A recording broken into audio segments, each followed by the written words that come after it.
बिस्मिल्लाहिर्रहमानिर्रहीम। अस्सलातु वस्सलामु अलैका या रसूल अल्लाह व अला आलिका व अस्हाबिका या हबीब अल्लाह। अस्सलामु अलैकुम मुअज़्ज़ज़ नाज़रीन सामीन। अल्लाह ताला से दुआ करता हूँ कि अल्लाह ताला आप लोगों की तमाम दिली मुरादें पूरी फ़रमाए और आपको सेहत और तंदरुस्ती अता फ़रमाए, आपकी तमाम तकालीफ़ परेशानियों को दूर फ़रमाए। प्यारे दोस्तों, आज की वीडियो का अनवान है मज़बूत और कवी ईमान की कैफियत कैसे नसीब हो सकती है। उम्मीद करूँगा कि ये मालूमात आपके इल्म में इजाफ़ा फ़रमाएगी और आप इस वीडियो को शेयर करेंगे, चैनल को सब्सक्राइब करेंगे ताकि दूसरे लोग भी इस मालूमात से मुस्तफ़ीद हो सकें। बढ़ते हैं वीडियो की जानिब।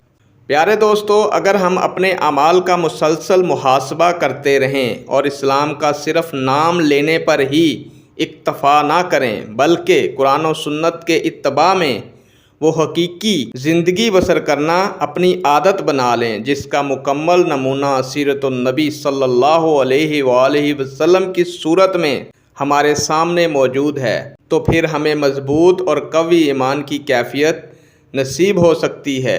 नेक दुआओं के साथ आपसे इजाज़त चाहूँगा। अल्लाह ताला आपका और मेरा हामी और नासिर हो। अल्लाह हाफिज़।